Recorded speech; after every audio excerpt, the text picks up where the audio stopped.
بسم اللہ الرحمن الرحیم۔ السلام علیکم ورحمۃ اللہ وبرکاتہ۔ توبہ کا ایمان افروز واقعہ 99 قتل۔ حضور صلی اللہ علیہ وسلم نے ارشاد فرمایا، تم سے پہلے لوگوں میں ایک آدمی تھا جس نے 99 قتل کیے، پھر اسے توبہ کا خیال آیا، چنانچہ روئے زمین پر موجود سب سے زیادہ علم رکھنے والے کے بارے میں جستجو کی تو کسی نے اسے ایک عابد کے پاس بھیج دیا۔ وہ اس عابد کے پاس پہنچا اور پوچھا کہ کیا میری توبہ قبول ہو سکتی ہے؟ اس نے کہا نہیں۔ اس آدمی نے اسے بھی قتل کر دیا۔ پھر اس نے دوبارہ سب سے زیادہ صاحب علم کی جستجو کی تو اسے ایک عالم کا پتہ بتایا گیا۔ اس نے عالم کو تلاش کر کے دریافت کیا کہ میں نے 100 قتل کیے ہیں، کیا میری توبہ قبول ہونے کی صورت ہے؟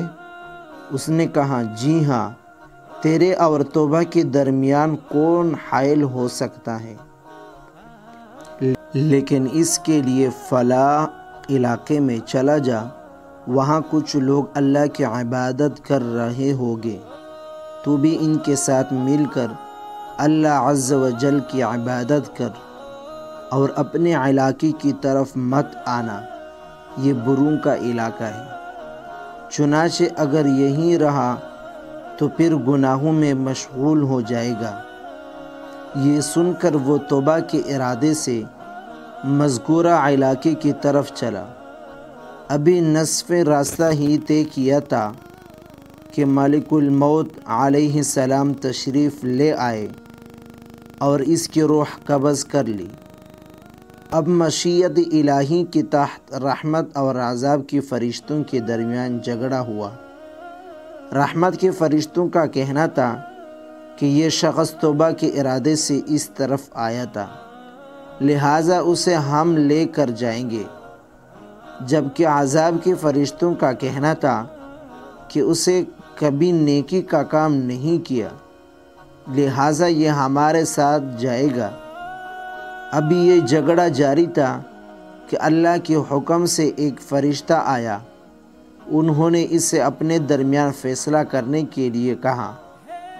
فرشتے نے کہا تم دونوں طرف کا فاصلہ ناپو، یہ جس علاقے سے قریب ہوگا اس طرف کے فرشتے اسے اپنے ساتھ لے جائیں گے۔ جب فاصلہ ناپا گیا تو وہ اس علاقے کے زیادہ قریب تھا جس کا اس نے ارادہ کیا تھا، لہٰذا اسے انہیں میں سے کر دیا گیا۔ مسلم شریف۔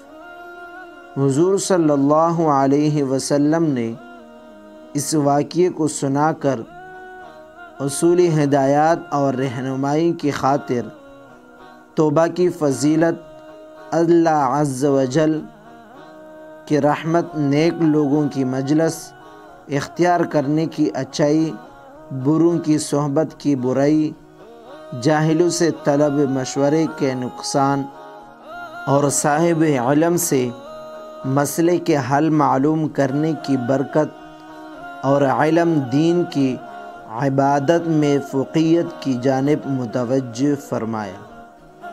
تنبیہ: بہت سارے لوگ اس وجہ سے توبہ نہیں کرتے کہ دوبارہ گناہ میں پڑ جانے کا اندیشہ ہوتا ہے، اس وجہ سے وہ توبہ نہیں کرتے، حالانکہ یہ شیطان کا دھوکہ ہے۔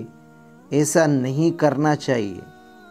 یہ بھی تو ممکن ہے کہ آپ توبہ کریں اور موت آ جائے، توبہ کے بعد گناہ کا وقت ہی نہ ملے، اور یہ بھی ہے کہ اگر توبہ پر استقامت مل جائے تو اللہ تعالی ہر چیز پر قادر ہے، وگرنہ کم از کم صدقہ دل سے توبے کی بنا پر آپ کے پچھلے گناہ تو معاف کر دیے جاتے ہیں۔ اس لیے اللہ عز و جل کی طرف رجوع کرے، توبہ کرے اور عبادات الہی میں مشغول رہے۔